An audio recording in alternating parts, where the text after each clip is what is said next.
আমরা কঠোপনিষদের প্রথম অধ্যায়ের দ্বিতীয় বল্লীর এখন 20 আর 21 নম্বর মন্ত্রের মধ্যে দিয়ে যাব। 20 নম্বর মন্ত্র বলছে, অনৌরণীয়ান মহতো মহীয়ান আত্মা অস্য জন্তোর নিহিত গুহায়াম তমক্রতু পশ্যতি বীতশোকো ধাতু প্রসাদাত মহিমানম আত্মনঃ। অর্থাৎ সেই পরম বা সেই চেতনা জীবাত্মার হৃদয়রূপী গুহায় লুক্কায়িত আছে। সে কীরকম? সে অণুর থেকেও অতি সূক্ষ্ম এবং বিরাট বা মহানের থেকেও অতি বিরাট রূপে বিরাজমান আছে।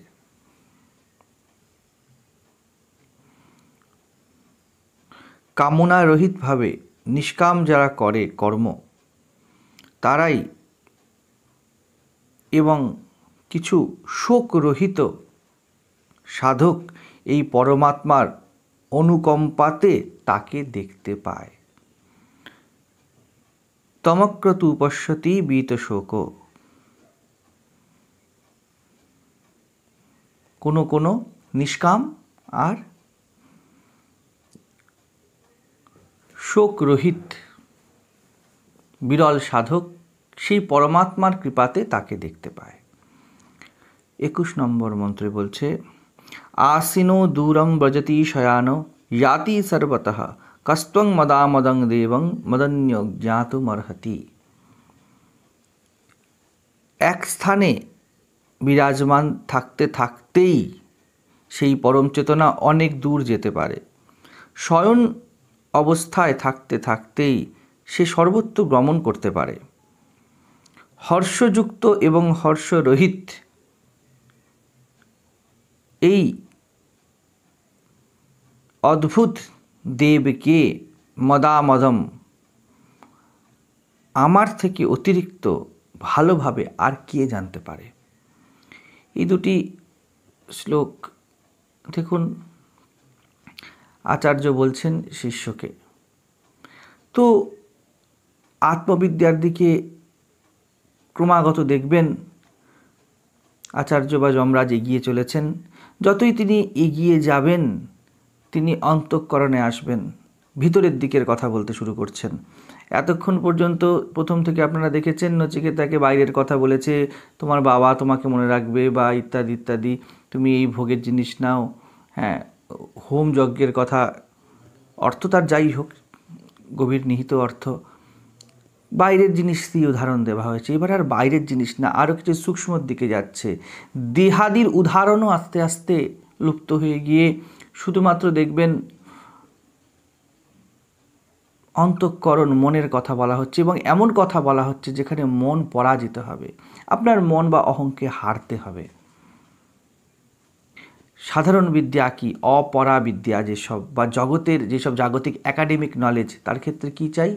আমি অ্যাচিভ করব। ভালো করে পার্থক্য বুঝে নিন। কেন আত্মবিদ্যাকে আমাদের কঠিন বলে বোধ হয়? সাধারণ যাবতীয় যত বিদ্যা আছে সব কিছুর একটা অ্যাচিভার আছে। আপনি সার্টিফিকেট পান, ডিগ্রিজ পান, জব পান, অ্যাটলিস্ট আর কিছু না হোক আপনি এইটুকুনি পান, নিউজ পেপার পড়ছেন, আপনি এইটুকু স্যাটিসফ্যাকশান পান যে আমি জানি।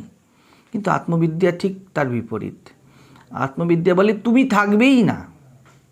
অপরাবিদ্যা বলে আমি অ্যাচিভ করব নলেজ, কন্টেন্ট। কিন্তু পরাবিদ্যা কি বলে? পরাবিদ্যা বলে তুমি এই আমিটা ক্রিয়েটই হয়েছে বিভিন্ন কন্টেন্টের সমষ্টি হিসাবে এবং সে কন্টেন্ট জমিয়ে জমিয়ে জমিয়ে জমিয়ে তৈরি হয়েছে, যেমন মিহিদানা দিয়ে লাড্ডু তৈরি হয়। সত্য কি? বলছে নানৃতম, কিছুই নয়।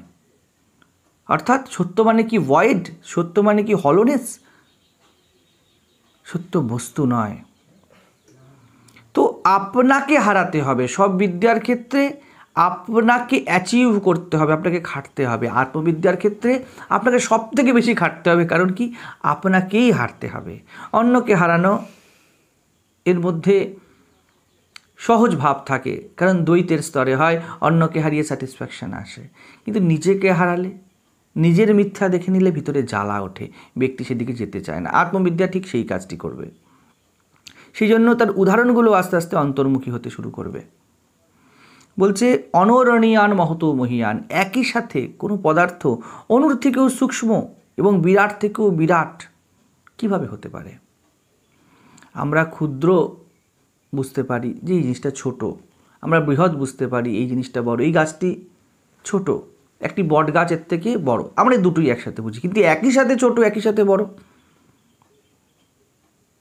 সাইমেন্টেনিয়াসলি এটা কিভাবে হবে?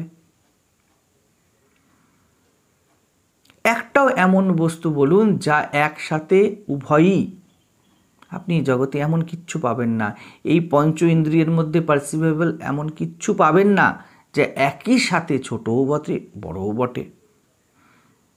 দ্বৈত, ভেদ, মন এইভাবেই চলে, নায় বলো ডান দিক, নায় বলো বাঁ দিক। ডান দিকও বটে বাঁ দিকও বটে বললেই আমরা মাথা চুলকোতে শুরু করব। তো ঋষি কী বলতে চাইছেন? ঋষি বলতে চাইছেন যাকে ব্রহ্ম বা আত্মা বলো নচিকেতা, যাকে তুমি জানতে চাও, তা না ভৌতিক, না জাগতিক, না মনের বিষয়, না তা ক্ষুদ্র বস্তুতে আছে, না তা কোনো বিরাট বস্তুতে আছে। নেতি নেতি ঋষি আচার্য যা বলছেন তা এই জগতের মধ্যে নেই। ঋষি কি বলতে চাইছে? ঋষি বলতে চাইছে এই জগতের মধ্যে তা নেই। আর জগৎ কিসের মধ্যে আছে? জগৎ আপনার মধ্যে আছে। জগতের মধ্যে সত্য নেই। আর এই জগৎ কোথায় আছে? আপনার চেতনায় আছে, আপনার মধ্যে আছে, আপনার মনের মধ্যে আছে। আপনার মন অফ হয়ে গেলে জগৎ অফ হয়ে যায়। সেই জন্য ঘুমিয়ে পড়লে যদি ভূমিকম্প প্রলয় ঘটে যায় আপনি বুঝতে পারবেন না যতক্ষণ না আপনার ঘুম ভাঙছে। যেখানে চিত্ত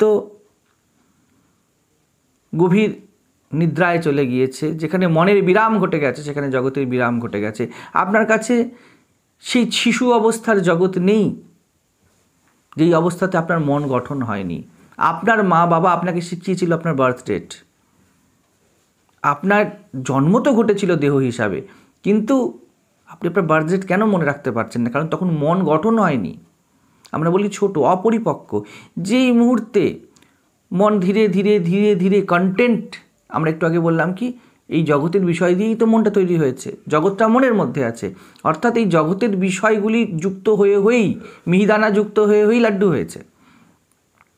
যখনই আপনি এরকম বাড়তে বাড়তে বাড়তে বাড়তে মন গঠন হয়েছে, তখনই আপনি বলেছেন আমার বার্থ ডেট এত তারিখ, আমার বয়স এত। কে শিখিয়েছে? সমাজ, পিতা মাতা। যদি আপনি বনে থাকতেন আপনি হয়তো কিছুই শিখতেন না।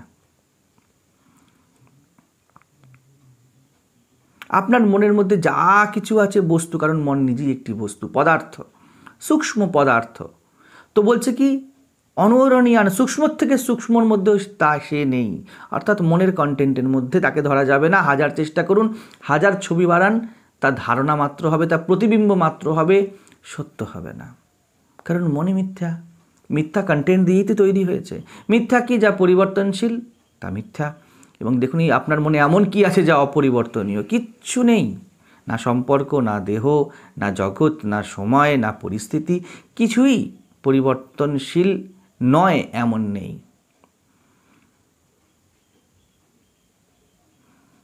অর্থাৎ ঋষি বলতে চাইছে আত্মা বস্তুগত ভৌতিক বুদ্ধিযুক্ত মনের বিষয় নয়, তা সব বিষয়ের আধার।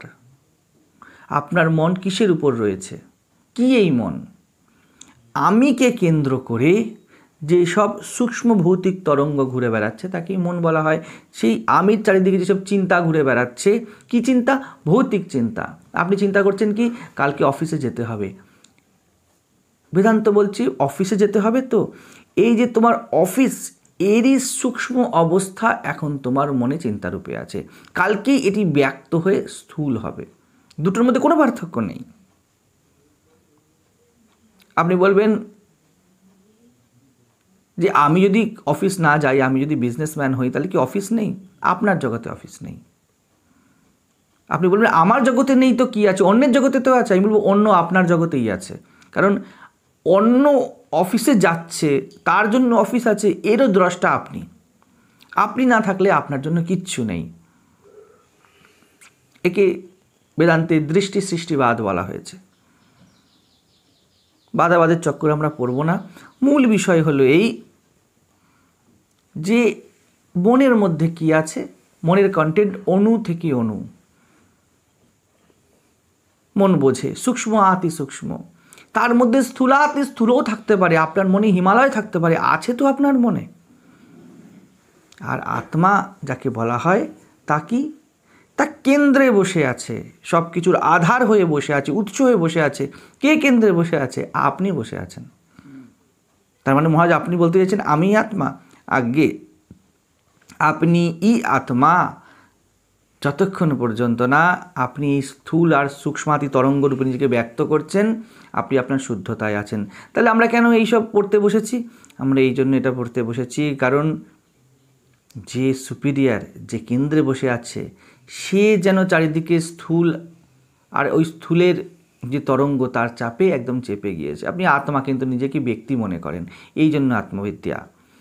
ঋষি বলছে অনরণীয়ান মহতো মহিয়ান, তুমি জগতের অণু থেকে অণু, খুব সূক্ষ্ম থেকে সূক্ষ্ম স্তরে যাও, আর স্থূল থেকে স্থূল স্তরে দাও। আছে তো তোমার মনে, অর্থাৎ তোমার মন, কথাটার উপর ফোকাস করুন। আমার মন, আমার মন, অর্থাৎ আই এম প্রায়র, তারপরে মন। কিন্তু বর্তমানে আমরা কিরমভাবে আছি? এই মনের কন্টেন্টগুলোই আমি হয়ে আছি। আমার গৃহ, আমার পরিবার, আমার অ্যাম্বিশনস, আমার লিঙ্গ, আমার জাতি, এই সবই আমার উপরে চেপে আছে। একে বলা হচ্ছে অনাত্মা। যা এই যে বললেন আমি আত্মা, আপনি আত্মা, এই যে নানা মিথ্যা কল্পিত উপাধি আপনার, তা অনাত্মা। তাকে সরানোর জন্য এই উপনিষদ রচিত। ঋষি বলতে চাইছে স্থূল রূপে এই যে জগৎ ব্যক্ত হয়েছে তা সূক্ষ্ম মনের সমষ্টি, এবং তাও মনোবস্তু, ভৌতিক। মনেরও নাশ হয়,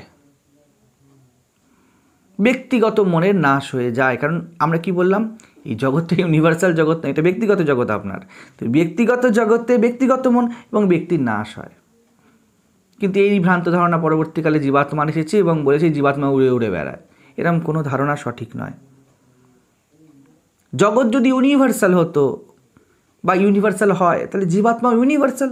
তো আপনি বললে ইউনিভার্সাল জীবাত্মার কি যায় আসে? এই জগৎ আপনার ব্যক্তিগত, আপনার মাথায় তৈরি। সেই জন্য আপনার দেহ যাবার সাথে সাথে আপনার মাথার থেকে এই জগৎও চলে যায়, কোথাও থাকে না।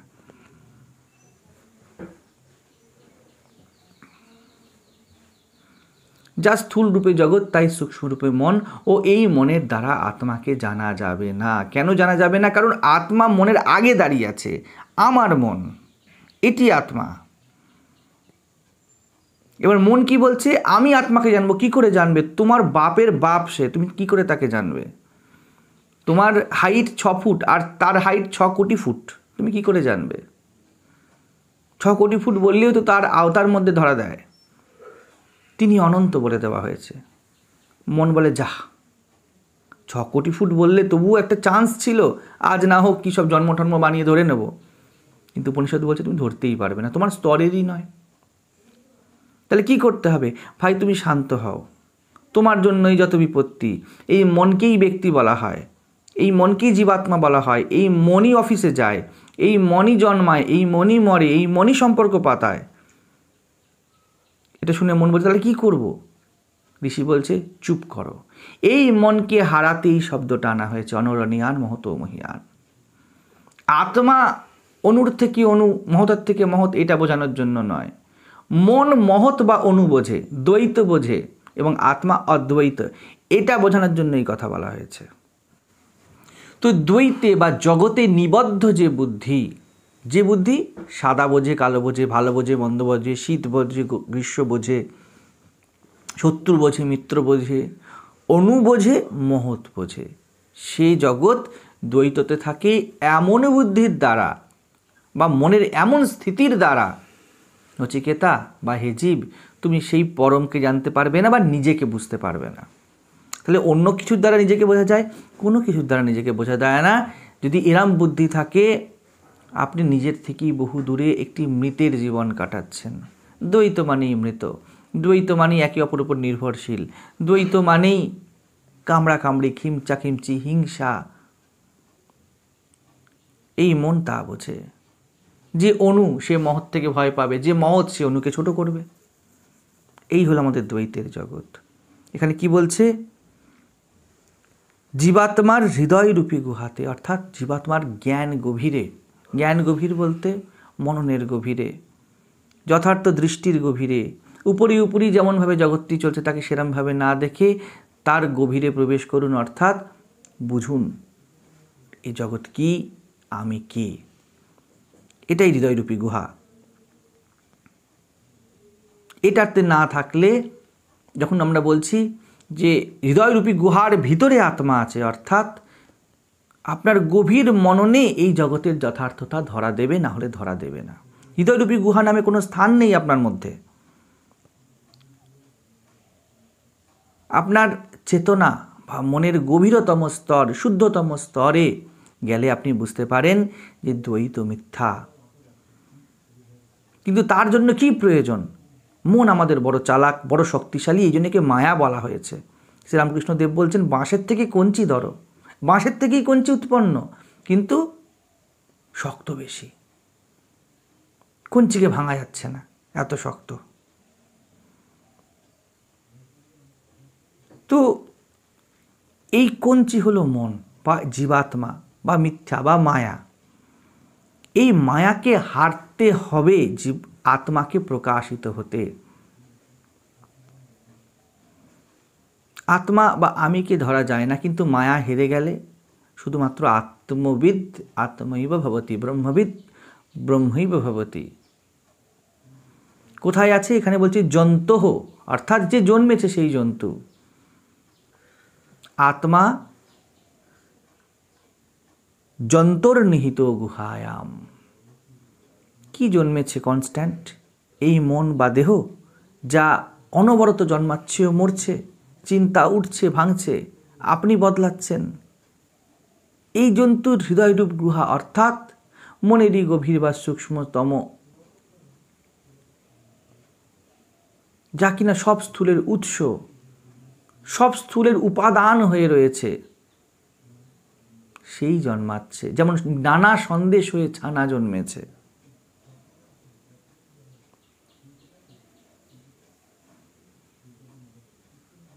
এক ফোঁটা জল বা ঢেউ বা সাইক্লোন, আপনি যাই বলুন, মেঘ বলুন, নদী বলুন, এসব মন বোঝে। কিন্তু যদি বলেন জল, তবে কি এই সব নামরূপগুলো আর দাঁড়ায়? দাঁড়ায় না বলতে, আপনি একসাথে সব কাজ ছেড়ে দিলেন। আপনি বললেন জল, আছে কি এতে? জলই তো আছে। এটা অদ্বৈত হয়ে গেল। দ্বৈত কি? মেঘ, ফেনা, বুদবুদ, সাইক্লোন, অনরণিয়ান মহতু মহিয়ান। মন বলবে বাহ, খুব ঠিক আছে। আপনি বলবেন জল, মন বলবে বোর হয়ে গেলাম। কি জল বলছিস? আমরা যে বোরিংনেস ফিল করি, কি জন্য? কারণ মন দ্বৈত ছাড়া বোঝে না। তাকে একরস করে দিলে, তার কন্টেন্ট তার থেকে ছেনে দিলে, তার কন্টেন্ট তার থেকে টেনে নিলে, বিভিন্ন দ্বৈতের চটপটা মশলা না দিলে মন পুষ্ট হয়ে থাকে না। মন পুষ্ট হয় না মানে মনের খেলা চলে না, মিথ্যার খেলা চলে না। এখানে বলছে যে কামনা রহিত এবং বিহিত শোক। তখন আপনি বুঝে গেলেন যে সব কিছুর মধ্যে জলই আছে। তার কাছে এক বিন্দু জল এবং ঢেউয়ের মধ্যে ভেদ থাকে না। সব কামনা, সব সুখ হয় যখন দ্বৈত ভেদ দেখা যায়। যখন আপনি জানেন সন্দেশ রসগোল্লা এমন দৃষ্টিভঙ্গিতে, তখন আপনার কাছে কামনা উঠবে। বলবেন রসমালাই দাও, রসগোল্লার থেকে ওটা উৎকৃষ্ট। বা মিহিদানা চাই না, আমার বড় লাড্ডু চাই। অনরণিয়ান মহতু মহিয়ান আপনার কাছে আছে। কিন্তু যেই মুহূর্তে আপনি বললেন ছানা, আপনার কি ঘটল? তমক্রতু অক্রতু, কামনা রহিত হয়ে গেলেন। এটার থেকে ওটা বিশেষ না থাকা, এটা কামনা। এটার থেকে ওটা বিশেষত্ব লাভ করা, একে বলা হয় কামনা। কামনাতে কি হয়? এটা চাই না ওটা চাই, দুঃখ চাই না সুখ চাই। যখন আপনি বলছেন অমুককে চাই, তখন নিশ্চিত এইটুকুনি জেনে রাখুন, আপনি ভাবলেই বুঝতে পারবেন আপনি কোন এক তমুককে নিষেধ করে দিচ্ছেন। চাই না, চাইনার সাথে চাই অ্যাটাচড, দ্বৈত। তো কামনার রহিত হওয়ার অর্থ হলো আমার কোনো বিশেষত্ব নেই যে বিশেষ কিছুকে চাই। কামনা রহিত মানে এই নয় যে কিছু চাই না। কামনা রহিত মানে এই আমার কোনো বিশেষ নেই, আমার চিত্তে আমার চেতনায় কেউ বিশেষ হয়ে বসে নেই। আর বিহিত শোক, আপনি যখন কামনা করেন তখনই তো শোক উঠবে। আপনি চাইলেন রসমালাই পেলেন না, তো আপনি কি করবেন? রসমালাইয়ের জন্য শোক করবেন এবং তার কামনা করবেন। রসমালাইয়ের কামনার থেকেই রসমালাইয়ের শোক উঠতে পারে। শুধু শোক নয়, প্রাপ্তির আনন্দও তার থেকে ওঠে, শোকের দুঃখও তার থেকে ওঠে। যখন আপনি কিছুকে বিশেষ বানান, মাথায় রাখুন, কোনো কিছু পাওয়া না পাওয়া আপনার দুঃখের কারণ পরে হয়। কোনো জিনিসকে বিশেষ রূপে, দ্বৈত রূপে দেখে, নিজের থেকে আলাদা দেখে তাকে প্রাপ্তির কামনার সাথে সাথেই শোক ওঠা, বাঁধা ধরা হয়ে যায়। কারণ যে কোনো জগতের জিনিস আজ না হোক কাল বিনষ্ট হবেই, এবং সুখ হোক কি না হোক, দুঃখ আপনার বাঁধা ধরা। জগৎকে ভেদ দৃষ্টিতে বা দেহাত্মবোধে দেখলে আত্মাকে বা আমিকে দেখা যাবে না। সন্দেশ বিভিন্ন রকম দেখলে চানা দেখা যাবে না। ঢেউ, তরঙ্গ, সাইক্লোন যদি আপনার গুরুত্বপূর্ণ মনে হয়, তার মধ্যে জল তত্ত্বকে আপনি মিস করবেন। কারণ এখন ঢেউয়ের মজায় থাকবেন, সাইক্লোনের দুঃখে থাকবেন। ঢেউয়ের জন্য মজা হবে, সাইক্লোনের জন্য সুখ হবে।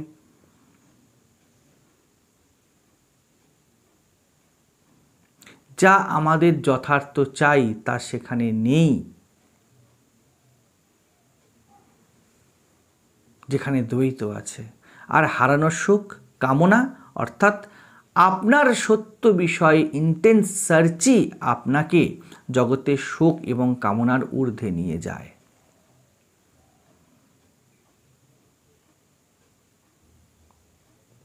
আপনি জগৎকে আকাঙ্ক্ষাই করেন না, তখন শোক আর কামনার ঊর্ধ্বে চলে যাওয়ার অর্থ কী? বুঝে গেছেন এই জগতে বিশেষ কিছু নেই। অনুর থেকে অনুতেও বিশেষ কিছু নেই, মহতের থেকে মহতেও বিশেষ কিচ্ছু নেই। আত্মা এই সব কিছুর আধার হয়ে আছে, অর্থাৎ সব কিছু হয়ে আছে। যাই অনু তাই মহৎ হয়েছে। এটা যখন আপনি বুঝছেন, তখনই যা স্থূল তাই সূক্ষ্ম ছিল, যাই সূক্ষ্ম তাই স্থূল ছিল, এটা যখন আপনি বুঝে যান, আপনি তমক্রতু বিহিত শোক হয়ে যান। আর কি বলছে? ধাতু প্রসাদাত, সেই পরমের অনুকম্পাতে। পরমের অনুকম্পা কিভাবে? কোনোভাবে পরমের কোনো অনুকম্পা হয় না, তাকে কার্যকারণে বাঁধা যায় না। আপনার উপরে কোনো এক পরম আছে, তিনি অনুকম্পা করবেন তা না। তবে মনের অনুকম্পা, মনের মিথ্যাকে অনুকম্পা করা বন্ধ করা যেতে পারে। আমরা প্রত্যেক সময় দ্বৈতকে রিসোর্স সাপ্লাই দিই না। এই যে এই জগৎকে ভোগ করা, এই মনকে তার কন্টেন্ট সাপ্লাই দেওয়া কনস্ট্যান্ট, তার যা ভালো লাগে, সেই দ্বৈতের মধ্যে তাকে খেলানোই যেন মনকে অনুকম্পা করা, মায়াকে অনুকম্পা করা। আপনি মায়াকে অনুকম্পা করা ছেড়ে দিন, পরমের অনুকম্পা হয়ে যাবে। যা মিথ্যা, যেখানে বুঝেছেন সত্য নেই, তার থেকে দূরত্ব করা শুরু করে দিন। তার সঙ্গে ওঠা বসা বন্ধ করে দিন, তার মধ্যে নিজের চিত্তকে ঘোরানো বন্ধ করে দিন। এটাই সত্যের অনুকম্পা। কারণ কি? আপনি মিথ্যাকে যদি না করে দিলেন, বাঁচলো কি সত্য ছাড়া আপনার কাছে? সত্যের অনুকম্পা অর্থাৎ তাকে পকেটে পুরতে পারবে না, তাকে মনের বিষয় বানাতে পারবে না। তার কৃপাতে, অর্থাৎ তোমার কৃপাতে হওয়া নয়, তোমার চেষ্টাতে হওয়া নয়। তার মানে কি আমরা চেষ্টা করব না? চেষ্টা করো নিজের মিথ্যাকে তাড়ানোর, মনকে অনুকম্পা না করার, মন যা চাইলো তাকে তা না দিয়ে দেওয়ার। মনের উপরি উপরি চাহিদা কি বোঝো, আর তার গহনতম চাহিদা আত্মারূপে কি চাই দেখো। আত্মারূপে তার কিচ্ছু চাই না, তাকে কন্টেন্টলেস ছাড়ো। তার দ্বৈতের খেলা চাই না। মন উপরি উপরি দ্বৈতের বিভিন্ন কন্টেন্ট চাই, কিন্তু ভিতরে সে শান্তি চায়, সন্তোষ চায়, পূর্ণতা চায়, এবং তার দ্বৈতের স্তরে অনরণীয়ান মহত মহিয়ান কোনো ক্ষেত্রেই হওয়ার নয়। দেহাত্মবোধকে এনার্জি সাপ্লাই বন্ধ করুন। এই জগতের দ্বৈতে সত্য নেই। খুব সহজ জিনিস। সাইক্লোনে যদি আপনি ব্যতিব্যস্ত হয়ে পড়েন, কেন ব্যতিব্যস্ত হয়ে পড়েন? কারণ আপনি একটা ঘর বানিয়েছেন, সেটা সমুদ্রের ধারে বানিয়েছেন। এই দেহরূপ মনরূপ সংসাররূপ ঘর আপনি এই মৃত্যুলোক বা এই মৃত্যুরূপ সমুদ্রের ধারে বানিয়েছেন। এই ঘর যদি আপনি না বানান, আপনার সাইক্লোনের চিন্তা নেই। যে যত বেশি এরম ঘর, বড় বড় ঘর বানিয়েছে, 1 তলা থেকে শুরু করে 100 তলা অবধি, তার যন্ত্রণা তত বেশি হবে, তো তার লস তত বেশি হলো, তার শোক তত গভীর হবে, তার কামনা তত বেশি হবে কিভাবে সাইক্লোনকে আটকানো যায়। সে জল কি করে দেখবে? সে ছুটছে সাইক্লোন আটকাতে। তুমি জগতের অদ্বৈত দেখতে পারবে না। তুমি জগতের দ্বৈত কখন দেখবে? যখন তুমি কামনাযুক্ত এবং ওই কামনার থেকে পূর্ণত্বের আশা করছো। এবার তোমার শোক বাধা ধরা। সেই জন্য পরমের অনুকম্পাতে কোনো ভীত শোক আর কোনো রকমের তমক্রতু নিষ্কাম ব্যক্তি তাকে দেখতে পায়। এর অর্থ কি? এর অর্থ এই, তুমি কামনা রহিত তখন হয়ে যাও যখন বুঝতে পেরে যাও যে এই জগতের কোথাও সত্য লুকিয়ে নেই। তুমি শোকের পারে তখন হয়ে যাও যখন তুমি জানতে পারো, যখন তুমি বুঝতে পারো যে এই জগতে যখন বিশেষ কিছু নেই, তো শোকেরও কিছু নেই। আপনার শোক বিশেষ থেকে উদ্ভূত হয়। আপনি বিশেষত্ব ছেড়ে দিন, জগতের যে কোনো বিষয়েতে আপনার শোক ওঠা বন্ধ হয়ে যাবে।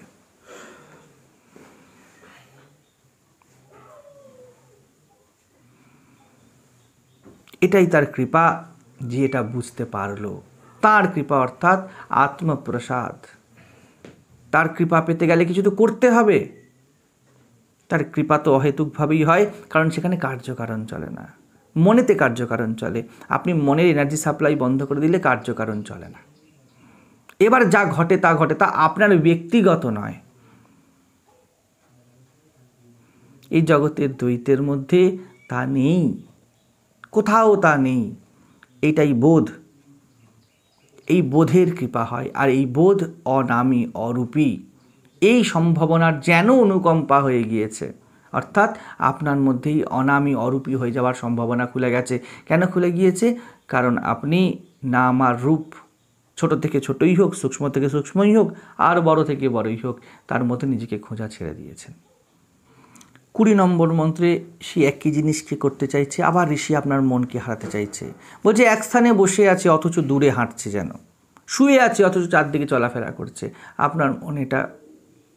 আপনার মন এটা কখনো বুঝতে পারবে না। মন কনফিউজ হয়ে যাচ্ছে। অর্থাৎ ঋষি বলছে মনের বিষয় নয়, অর্থাৎ আপনার ক্ষুদ্র অস্তিত্ব। মন কি? আপনার ব্যক্তিত্বই তো আপনার মন। আপনার মনের মধ্যে আপনার জগতের কন্টেন্ট আছে এবং এই কন্টেন্টের সমষ্টি নিজেকে আপনি মনে করেন। ঋষি আপনাকে গ্লোরিফাই করছে। ঋষি বলছে তুমি এর থেকে প্রায়র, তুমি এর থেকে আলাদা, তুমি এর থেকে শুদ্ধ।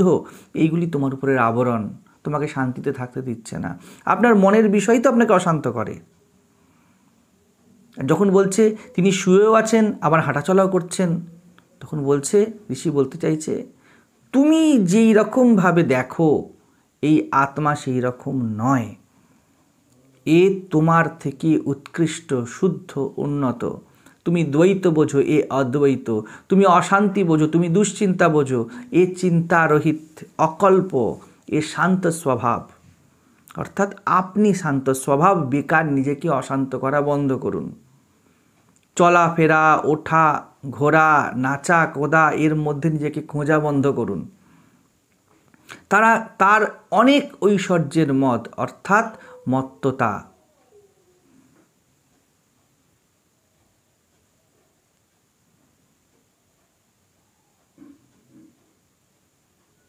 বলছে তিনি হাসিযুক্ত, হর্ষ বা আনন্দযুক্ত, আবার হর্ষরহিত, অর্থাৎ তার মধ্যে আনন্দ নেই। অর্থাৎ বলতে চাইছি সে একই কথা, মনের পার। বলছে তার মধ্যে ঐশ্বর্যের মত্ততা নেই। এত কিছু হয়েও আমরা কি বুঝি, মন কি বোঝে? আমার কাছে আপনার মনেতে যাই আছে তার জন্য আপনার মধ্যে একটা অহম আছে যে আমার মন, আমার চিন্তা, আমার জগৎ। বলছে না, এ সেরকম নয়, এর কোনো আমার নেই। আত্মা নির্বিকল্প, আপনি নির্বিকল্প। আপনার সত্য সত্য এই জগতের সাথে কোনো প্রয়োজন নেই। আপনি শুধুমাত্র মিথ্যা স্বীকার করে নিয়েছেন, জাস্ট কিছু ভুল ভুল শিখে রেখেছেন, শুনে রেখেছেন, কান সবা হয়ে গেছে, তার থেকেই মন সৃজন হয়েছে।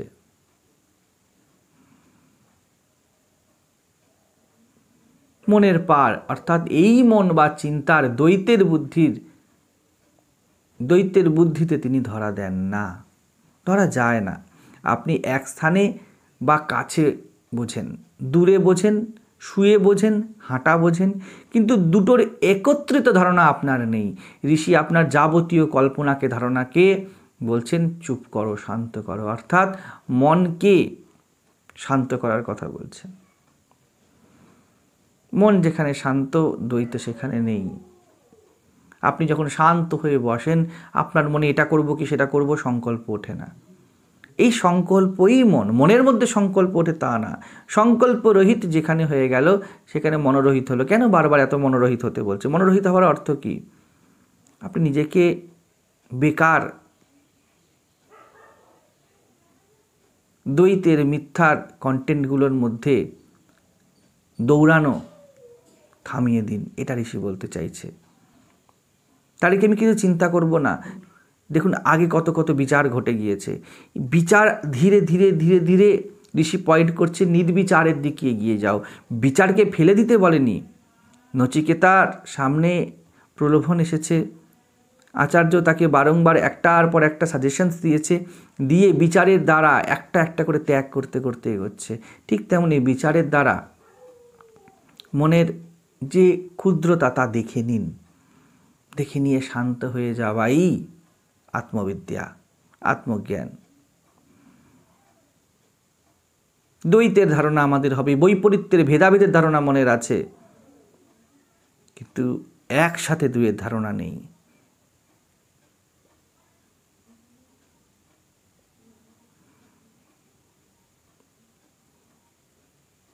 আমাদের টেন্ডেন্সি যে কোনো বিষয়কে অবজেক্টিভ বানানো ও তার উপর আমাদের প্রিকনসেপচুয়াল যে ধারণা তাকে স্ট্যাম্প লাগায় আমাদের অভ্যাস। রেগে যাওয়া, কামনা করা, লোভ ওঠা, এটা অভ্যাস। প্রবৃত্তি, বৃত্তাকারে চলতে থাকা আমাদের টেন্ডেন্সি। তেমনি অবজেক্টিভভাবে গ্রস দেখা, ডান অথবা বাঁদিক বোঝা, দিন অথবা রাত বোঝা, এরকমভাবে আমরা বুঝি। ঋষি বলছে যা সত্য তা এর ঊর্ধ্বে, অর্থাৎ এই মিথ্যার মধ্যে নেই। আপনার সঙ্গে সঙ্গে মনে উঠবে মিথ্যার মধ্যে নেই তো কোথায় আছে। বুঝুন ভালো করে আপনি কি করলেন, আপনি সেই দ্বৈতের স্তরে গেলেন। এখানে নেই তো ওইখানে কোথায় আছে, সেটাই ঋষি বলে দিচ্ছেন। আসিনো দূরং ব্রজতি শয়ান, বলছে আবার তোমার মন অ্যাক্টিভ হচ্ছে, সেখানে মন যেতে পারে না। তাহলে কী করবো যখন যদি মনে না যেতে পারে এবং আমি মনেরই সমষ্টি হইতো কী করব? কনস্ট্যান্ট মনকে কাটতে থাকো। মিথ্যা আসতে থাকবে যতদিন বাঁচবেন, আপনি কাটতে থাকুন, এটাই আপনার কাজ। এই জন্য মুক্তি অনন্ত, সাধনা অনন্ত।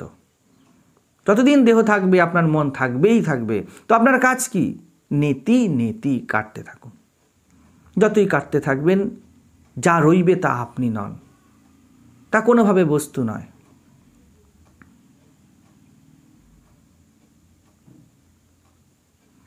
বলে দিচ্ছে আত্মা সব কিছুর আধার হয়ে আছে। কারণ আধার হয়ে আছে মানে আপনার সব কিছু তো আগেও বলা হলো না। দূরে যাওয়ার কল্পনা কে করতে পারে? আপনি করতে পারেন। সামনে থাকার কল্পনা কে করতে পারে? আপনি করতে পারেন। দূরে বা কাছে নেই যখন বলা হচ্ছে, তখন কনফিউজডও কে হয়ে যাচ্ছে? আপনি হয়ে যাচ্ছেন। তো সব কিছুর আগে আপনি বসে আছেন। এ সব কিছুর আধার, একে আত্মা বলা হয়।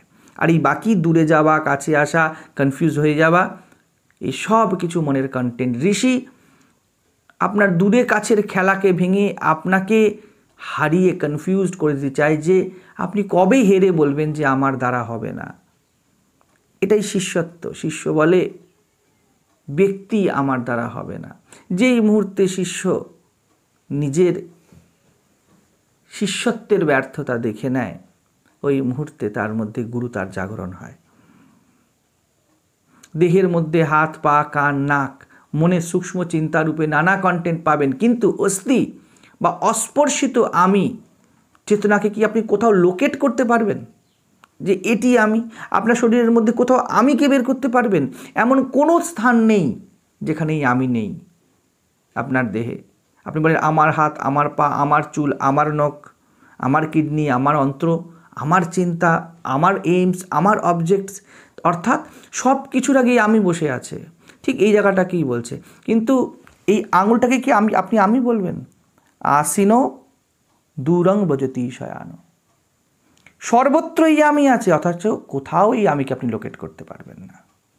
অনুরণীয়ান মহতো মহিয়ান, অনুর থেকে অনু, এই নখের যে কোনা সেটাও তো আপনি। এক্ষুনি যদি ছিঁড়ে দেওয়া হয় আপনার লাগবে। অর্থাৎ আমি ওখানেও আছে, কিন্তু এর মধ্যে আমি, তার মানে কি এটাই আমি? বলবে না, মহতো মহিয়ান। এই পুরো শরীরের মধ্যে, আমি শরীরের কনটেক্সটে বলছি, এই পুরো শরীরের মধ্যে তিনি মহতো মহিয়ান, চারিদিকে রয়েছেন, অথচ কোনো দিকেও নেই। তিনি সূক্ষ্মাতে সূক্ষ্ম, দুটোই একসাথে সত্য। আপনি এখানে বসে আছেন, আপনার চিন্তা বহুদূর চলে গেছে। এখানে বসে আছেন, চিন্তা চলে গেছে। আসিনো দূরম ভজতি শয়ানো। শুয়ে আছেন আপনি, মন চলে গেছে আমেরিকাতে। সম্ভব হচ্ছে তো? আমিকে কোথাও আপনি লোকেট করতে পারবেন না, সে সর্বত্র যেতে পারে, আবার এক জায়গাতেও থাকতে পারে, একই সাথে দুটো ঘটতে পারে। আপনি শুয়ে বসে আছেন, অথচ আপনি এখানে নেই। আপনি এখানে বসে কিছুদিন বাদে হয়তো আপনার একটা জবের ইন্টারভিউ আছে, তার চিন্তা করছেন, আর এদিকে মশা কামড়াচ্ছে। শুয়ে আছেন, 4টে মশা বসে গেছে, তাদের পেট রক্তে ফুলে গিয়েছে, কিন্তু আপনি এখানে নেই। আপনি কি এখানে নেই? আপনি বলবেন না তো, আমি তো এই অমুক অ্যাড্রেসেই শুয়ে আছি, কলকাতা 78, কলকাতা 26, কলকাতা 12, যাই হোক, আপনি যে কোনো পোস্টাল কোডেতেই আপনি শুয়ে আছেন না কেন, নিশ্চিত আপনি শুয়ে আছেন, প্লাস আপনি শুয়েও নেই। অর্থাৎ এই আমি সর্বব্যাপী, সর্বত্র এর গমনাগমন। তো আপনি বলবেন কি করব, পদ্ধতি কি? কি পদ্ধতি থাকবে? যদি পদ্ধতি বলেন সেটাও তো কোনো একটা আমিরই পদ্ধতি। তারও আগে আপনি বসে থাকবেন।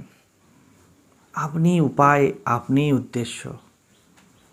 একটি গানতে বলা হচ্ছে, তুমি হে উপায়, তুমি হে উদ্দেশ্য। অর্থাৎ আপনি উদ্দেশ্য, আপনি উপায়, আপনিই সত্য। আর আপনার উপরে যা যা লেগেছে তা মিথ্যা। তো কাজ কি? যদি আপনিই সত্য হন, মিথ্যাকে সরানোই কাজ হতে পারে। একমাত্র এই ব্রহ্মাণ্ডে, এই জগতে মানুষের একটিই মাত্র কাজ, নিজের মিথ্যাকে সরাও। আপনি যদি যে কর্মই করছেন তা যদি মিথ্যাকে না সরায়, আপনি অকর্ম করছেন, বিকর্ম করছেন, নিষিদ্ধ কর্ম করছেন, কিন্তু কর্ম তা নয়, যথার্থ কর্ম তা নয়। কোনো বিধি, কোনো পদ্ধতি নেই আপনাকে ছাড়া। এবং আপনি যখন যেরকম হয়ে আছেন সেই হিসাবেই তো বিধি হবে। আপনার উপরে টাকা আপনার মাথায় চেপে আছে, টাকা ছাড়া আপনি কিছু বোঝেন না, তো বিধি কি দাঁড়িয়ে যাবে? এই টাকার অহংকার ছাড়ো। আপনি নাম যশের কোনো সময়, তো নাম যশের অহংকার ছাড়ো। দুটো বিধিতে এক হবে না। এই ব্যক্তি আর ওই ব্যক্তি যদি বইতে লিখে দেওয়া হয় যে টাকা ছাড়লেই আপনি আত্মাকে লাভ করবেন, তাই যে নাম যশ যার আছে সে বলে আমার কাছে তো টাকা নেই, আমার কাছে নাম যশ আছে, আমার কাছে পদ্মশ্রী, পদ্মভূষণ উপাধি আছে। তোমার বইতে তো লেখা আছে টাকা ছাড়লেই হবে, দেখো আমার ব্যাংক অ্যাকাউন্টে বেশি টাকা নেই। তো এই বিধি তো তার ক্ষেত্রে কাজে লাগলো না। কত বিধি বানাবেন, এমন কোটি কোটি বিধি হতে পারে, সেই জন্য কোনো বিধি নেই। নিজেকে অস্পর্শিত রাখো, এটাই বিধি। দূরে কাছে, চলন্ত স্থির, কোনটা সত্য লাভ করার বিধি? অহং চায় সব রকমের আত্মাকে নিজের মনের মতো করে গড়তে, কিন্তু সবের আধার তাকে কি দিয়ে ডিফাইন করবেন? সব ডেফিনেশন এক ব্যক্তিত্বের হয়, এক আইসোলেটেড স্ট্যান্ড পয়েন্ট থেকে হতে পারে মাত্র। ব্যক্তিত্ব অর্থাৎ মায়া, মিথ্যা, কনসেপ্ট, ভৌতিক। সেই জন্য সকলের ব্যক্তিত্ব আলাদা, সকলের ব্যক্তিগত জগৎ। যদি ব্যক্তিগত জগৎ না হতো, এক বস্তু দুজনের জন্য আলাদা আলাদা অনুভূতি জন্ম দিত না। সব অনুভব মিথ্যা, কারণ তা ব্যক্তিগত অনুভব। এবং অহংকার মানেই ব্যক্তি, কারণ দেহ ও সমাজ থেকে নানা ধারণা দিয়েই মন বা ব্যক্তি চেতনা সংস্কারিত হয় এবং তার সম্পূর্ণ মেটেরিয়াল রিফ্লেক্টেড লাইটের মতো। যেমন লাইট ইটসেলফকে বোঝে না, তরঙ্গ বা ঢেউ হয়ে যেমন জলকে বোঝা যায় না, তেমনি বস্তুগত হয়ে অবস্তু বা উৎসকে বোঝা যায় না। আমেরিকাতে জন্ম নেওয়া একজন ব্যক্তি, তার সামাজিক সংস্কার এবং আপনার সামাজিক সংস্কার সম্পূর্ণ আলাদা হবে। তো তার ক্ষেত্রে ত্যাগের কার্মিক ইমপ্লিমেন্ট এবং আপনার ক্ষেত্রে তা আলাদা হবে, এই জন্য কোনো বিধি হতে পারে না। আমি কি ধারণা মুক্ত করতে হয়, যে কোনো ধারণা মুক্ত করুন, তাই যোগ্যতা। কে সত্য জানতে পারবে? বলছে আমার মতো কেউ, অর্থাৎ এই আমি যখন কোনো রকম ধারণার সাথে যুক্ত না হয় তখনই মাত্র এই সত্য উপলব্ধি হয়, যা 20-21 মন্ত্রে বলা হলো। অনরণীয়ান মহত মহিয়ান বলতে কি বলা হচ্ছে, কে বুঝতে পারবে? আসীন দূরং ব্রজতি শয়ান, কে বুঝতে পারবে? বলছে আমার মতো কেউ, অর্থাৎ আচার্যের মতো কেউ, যার কোনো ধারণার আবরণ নেই, এবং ধারণামুক্ত কেউ বুঝতে পারবে। যে কেউ, কেউ মানে কি? সামওয়ান, একটা ব্যক্তিত্ব, পার্সোনালিটি। পার্সন শব্দ এর অর্থ পার্সোনা, অর্থাৎ মাস্ক। মুখের উপরে যেন আমরা একটা মুখোশ পরেছি, যে এই মুখোশ খুলে ফেলেছে, সব রকম মুখোশ খুলে ফেলেছে। আমাদের হাজার হাজার মুখোশ, স্ত্রীর সাথে একরকম, বন্ধুর সাথে একরকম, ঘরে একরকম, বাইরে একরকম, যে সব রকম মুখোশকে না বলেছে, যে বলেছে এগুলি আমি নই, এগুলি আমার শেষ কথা নয়, এগুলি আমার উপরি উপরি সত্য, সে সত্য জানতে পারবে। এই মুখোশই তো আমাদেরকে যেতে দেয় না। আমরা বলি আমার মা আছে, আমার বাবা আছে, আমাকে কাজ করতে হবে, আমি পুরুষ তো আমার এই কর্তব্য, আমি স্ত্রী তো আমার এই দায়িত্ব। এই সব মুখোশকে যে না বলেছে, যে বলেছে মুক্তি, নিজেকে জানাই আমার একমাত্র উদ্দেশ্য, তার কাছে সত্য প্রকাশ পাবে। সেইটাই বলছে আমার মতো, অর্থাৎ যে আমির সাথে কিছু লেগে নেই তার মতো, যে উপাধি মুক্ত তার মতো। যার আমি উপাধি যুক্ত নয় তেমন কেউই বোধবান হবে। বোধ বোঝার বিষয় নয়, সব বোঝার আধার। সব বোঝা আমাদের কোনো না কোনো বিষয়ের বোঝা, এবং বোধ ইটসেলফ অর্থাৎ the activity, very activity of knowledge, just জানা। কি জানা নয়, জানা। একে বলে চেতনা, একে বলে চিত্ত, একে বলে বোধ। সব বস্তুগত ভৌতিক বুদ্ধিকে কাটতে কাটতে এগিয়ে যাওয়াই বোধময়তা। কারণ যে কোনো কন্টেন্টই বোধের কন্টেন্ট, বোধ ইটসেলফ নয়। আপনি বোধকে অ্যাচিভ করতে পারবেন না। অবোধকে কেটে কেটে যা রইল, অনিজকে, অনিত্যকে কেটে কেটে যা রইল, তাই বোধ, তাই নিত্য। আপনি যদি এবার বলুন, সারা জীবনের মধ্যে আপনার অবোধ এবং অনিত্যের কন্টেন্ট কত আছে? আপনি বলবেন, যদি ভালো করে দেখেন, পুরো জীবনটাই এই অবোধ আর অনিত্য দিয়ে গঠিত। তো এই অনিত্যকে কনস্ট্যান্ট কাটতে থাকুন এবং কনস্ট্যান্ট নিত্যকে পেতে থাকুন, কনস্ট্যান্ট মুক্তিকে পেতে থাকুন। আপনি যদি মনের দিকে ভালো করে দেখেন, শুধু দেখবেন মনের মধ্যে এই অনিত্যেরই ভিত কাটুন। কবির বলেন, জব मैं था तब हरि नहीं, जब हरि है मैं নাই।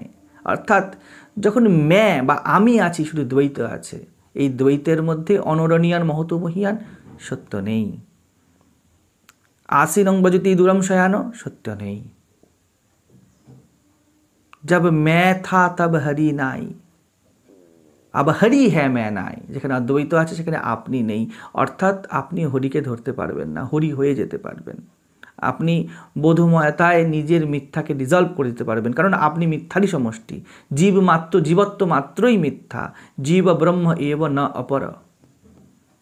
এমন ব্যক্তিই অধিকারী যে কোনো জিনিসকে জীবনে বিশেষ বানিয়ে আমি বানিয়ে রাখিনি। তাকেই বলছেন যে আমার মতোই কেউ জানতে পারে বা আমার থেকে ভালো কে জানতে পারে। অর্থাৎ যে শুধু বলে আমি, জোরে না কিছু, সে জানতে পারে।